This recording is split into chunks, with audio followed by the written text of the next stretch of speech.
어제 TV 뉴스에서 충격적인 사고 소식이 전해졌습니다. 전북 군산의 어느 한 마을의 경로당에서 냉동고에 보관해 두었던 보고튀김 요리에 드신 후 경로당의 할아버지, 할머니 전원이 응급실에 실려가셨습니다. 다행히 빠른 응급처치로 생명을 건지셨지만 중환자실에서 하루를 보내야 했습니다. 경로당 노인분들은 지인에게 선물 받은 보고를 냉동 보관했다가 특별한 날 요리해 드셨다고 합니다.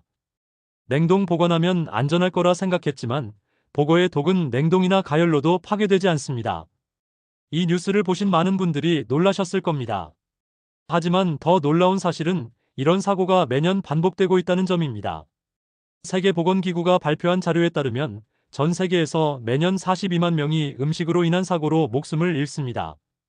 그중 상당수가 우리 식탁에 자주 오르는 친숙한 음식들 때문입니다. 우리가 평생 먹어온 음식이라고 해서 항상 안전한 건 아닙니다. 특히 나이가 들수록 소화 기능과 면역력이 약해지면서 젊었을 때는 문제없던 음식도 위험해질 수 있습니다. 65세 이상 어르신들의 식중독 발생률이 젊은 층보다 3배 이상 높다는 통계가 이를 증명합니다. 오늘 이 시간에는 여러분께서 평소 즐겨 드시는 음식 중에서 특별히 주의가 필요한 5가지를 알려드리겠습니다. 단순히 무서운 이야기를 하려는 게 아닙니다. 어떤 음식이 왜 위험한지 과학적 이유를 이해하시면 안전하게 드실 수 있는 방법도 자연스럽게 알게 되실 겁니다. 이 영상을 끝까지 들으시면 오늘 저녁 식탁부터 훨씬 더 안전하게 관리하실 수 있습니다. 부산에 사시는 67세 박영희님의 이야기부터 시작하겠습니다. 박님은 평소 해산물을 무척 좋아하셨습니다. 특히 피조개를 살짝 데쳐 먹는 걸 즐기셨죠. 그런데 작년 여름 박님은 평소처럼 피조개를 드신 후 극심한 피로감과 황달 증세를 겪으셨습니다. 병원에서 검사 결과 어형 간염으로 진단받았고 2달간 입원 치료를 받으셨습니다. 의료비만 300만 원이 넘게 나왔습니다. 피조개는 일반 조개와 달리 붉은색을 띱니다. 사람처럼 헤모글로빈이라는 성분을 가지고 있기 때문입니다. 문제는 피조개가 바닷속에서 물을 걸러 먹으면서 각종 바이러스와 세균을 몸속에 쌓아둔다는 점입니다. 마치 정수기 필터처럼 오염 물질을 농축시키는 겁니다. 실제로 2004년 중국 상하이에서는 피조개를 먹고 30만 명 이상이 어형 간염에 집단 감염되었고 31명이 사망하는 큰 사고가 있었습니다. 어형 간염은 한 번 걸리면 회복에 몇 달씩 걸리고 특히 고령층에서는 치명적일 수 있습니다. 피조개를 살짝만 익혀 먹는 우리 식습관은 바이러스를 완전히 죽이기에 충분하지 않습니다. 그렇다면 피조개를 아예 먹지 말아야 할까요? 꼭 그렇진 않습니다. 하지만 반드시 완전히 익혀서 드셔야 합니다. 최소한 100도에서 5분 이상 끓이거나 쪄야 바이러스가 사멸됩니다. 또한 여름철이나 수질이 좋지 않은 시기에는 가급적 피하시는 게 좋습니다.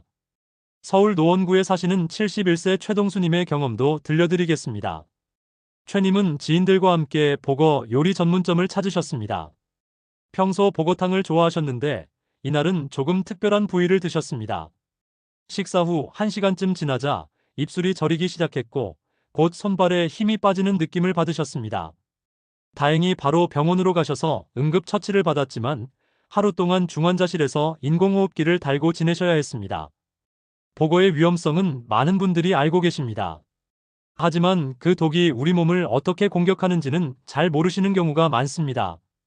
보거의 간과 알에는 테트로도톡신이라는 신경 독소가 들어 있습니다. 이 독은 청산가리보다 1200배나 강합니다. 단 1mg만으로도 성인 한 명이 사망할 수 있는 양입니다. 테트로도톡신의 무서운 점은 우리 몸의 신경신호 전달을 완전히 차단한다는 것입니다. 의식은 또렷한데 근육이 하나씩 마비되기 시작합니다. 결국 호흡 근육까지 멈춰 질식하게 되는 겁니다. 더 큰 문제는 이 독에 대한 해독제가 없다는 사실입니다.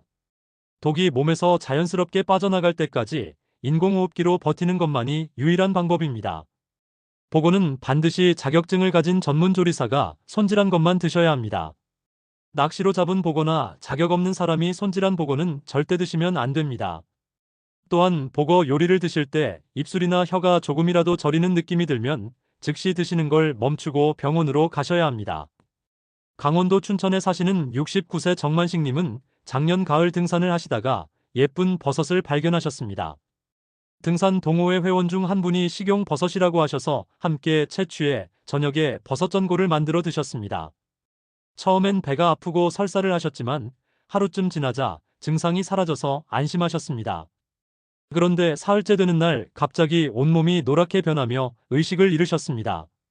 병원에서는 급성 간부전 진단을 받으셨고 간 이식을 받지 못했다면 생명이 위험했을 상황이었습니다. 야생버섯의 가장 큰 위험은 독버섯과 식용버섯의 구별이 전문가조차 어렵다는 점입니다. 특히 도구산 광대버섯이나 알광대버섯 같은 종류는 한 개만 먹어도 치명적입니다. 이들이 가진 아마톡신이라는 독성 물질은 우리 몸에서 세포의 단백질 합성을 담당하는 효소를 완전히 차단합니다. 야생버섯이 정말 무서운 이유는 증상이 나타나는 방식 때문입니다. 버섯을 먹고 반나절쯤 지나면 심한 복통과 설사가 나타납니다. 그런데 하루 이틀 지나면 증상이 사라져서 다 나았다고 착각하게 됩니다. 이게 바로 가짜 회복기입니다. 이 순간에도 독소는 혈액을 타고 돌면서 간세포를 파괴하고 있습니다. 통증이 다시 느껴질 때는 이미 간이 회복 불가능한 상태가 된 후입니다. 야생버섯은 절대 함부로 채취해서 드시면 안 됩니다. 인터넷이나 책으로 공부했다고 해서 안전하게 구별할 수 있는 게 아닙니다. 전문가들도 현미경 검사나 DNA 분석을 해야 확실하게 구별할 수 있을 정도입니다. 버섯은 반드시 마트나 시장에서 판매하는 재배 버섯만 드시기 바랍니다. 인천에 사시는 74세 이금수님은 손자와 함께 저녁 식사를 하시다가 깜짝 놀라셨습니다. 손자가 산낙지를 시켜놓고 드시라고 권했기 때문입니다. 이님은 평소 산낙지를 좋아하셨지만 최근 몇 년간은 드시지 않으셨습니다. 이웃 중 한 분이 산낙지를 먹다가 기도가 막혀 응급실에 가셨던 일을 기억하고 계셨기 때문입니다. 손자에게 그 이야기를 해주니 손자도 놀라며 주문을 취소했습니다.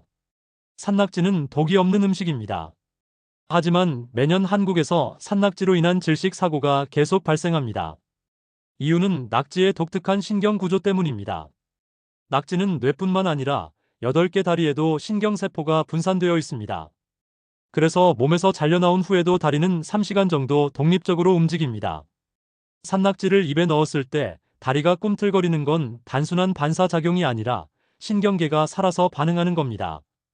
다리의 빨판은 본능적으로 주변에 달라붙으려 합니다. 만약 충분히 씹지 않고 삼키면 빨판이 기도벽에 순식간에 들러붙습니다. 낙지 다리의 근육은 매우 질기고 탄력이 있어서 한번 기도를 막으면 손가락으로 빼내기도 어렵습니다. 특히 나이가 들면 삼키는 기능이 약해집니다. 또한 술을 드신 상태에서는 더욱 위험합니다. 산낙지는 반드시 작은 크기로 잘라서 완전히 씹어 드셔야 합니다. 가급적이면 익혀서 드시는 걸 권해드립니다. 생동감을 즐기시려다 생명을 위협받을 수 있다는 점 꼭 기억하시기 바랍니다. 제주도에 사시는 76세 강병우님은 해외여행을 다녀오신 후 이상한 경험을 하셨습니다. 카리브해 여행 중 현지 시장에서 붉은색 열매를 맛보셨는데 1시간 후 심한 구토와 함께 어지러움을 느끼셨습니다. 현지 병원에서 응급처치를 받으셨는데 의사가 이렇게 말했습니다. 아키 열매를 덜 익은 상태로 드신 것 같다고요. 조금만 늦었어도 혼수 상태에 빠질 수 있었다고 합니다. 아키 열매는 자메이카의 국민 과일로 익으면 붉은 껍질이 벌어지며 노란 과육이 나옵니다. 보기에 매우 먹음직스럽고 실제로 맛도 좋습니다. 하지만 덜 익은 아키 열매에는 히포글리신이라는 독성 물질이 들어있습니다. 이 성분은 우리 몸의 에너지 대사 시스템을 교묘하게 무너뜨립니다. 히포글리신은 우리 몸이 지방을 에너지로 바꾸는 과정을 차단하고 간에서 새로운 포도당을 만들어내는 것도 막아버립니다. 우리 뇌는 포도당만을 에너지원으로 사용하는데 혈당 공급이 멈추면 뇌가 비상사태에 돌입합니다. 결과적으로 극심한 구토와 함께 저혈당 쇼크가 발생하고 치료 시기를 놓치면 혼수 상태에 빠져 사망할 수 있습니다. 아키 열매는 한국에서는 거의 접할 일이 없지만 해외여행을 가실 때 주의하셔야 합니다. 현지에서 처음 보는 과일이나 음식을 드실 때는 반드시 현지인에게 먹는 방법을 확인하시고 소량만 드셔보시기 바랍니다. 여기까지 5가지 위험한 음식에 대해 말씀드렸습니다. 그렇다면 우리는 어떻게 해야 안전하게 식사를 할 수 있을까요?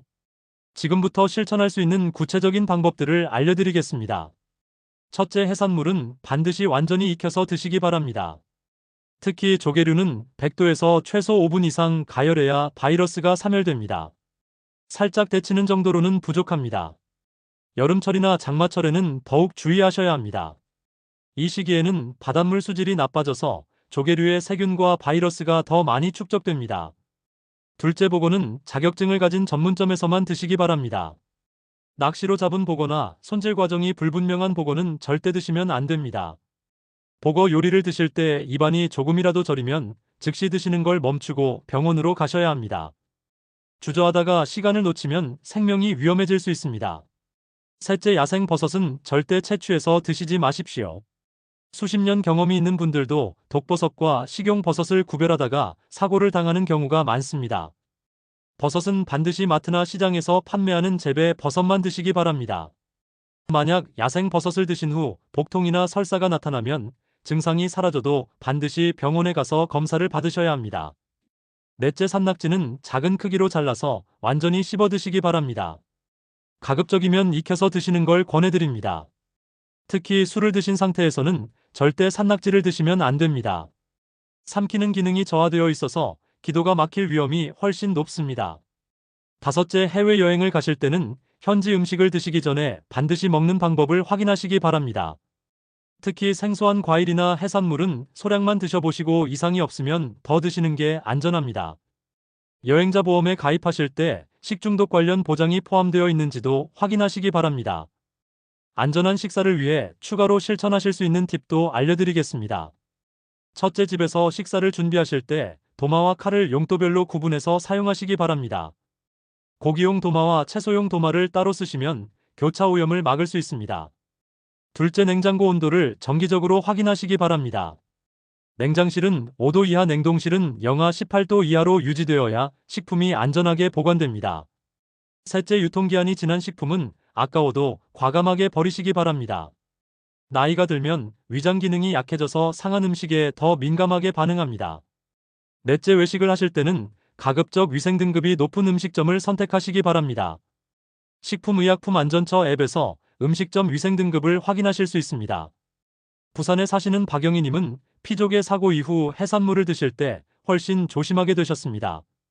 이제는 조개류를 반드시 완전히 익혀서 드시고 여름철에는 아예 피하십니다. 덕분에 건강하게 지내고 계시며 주변 분들께도 안전한 식사 방법을 알려주고 계십니다.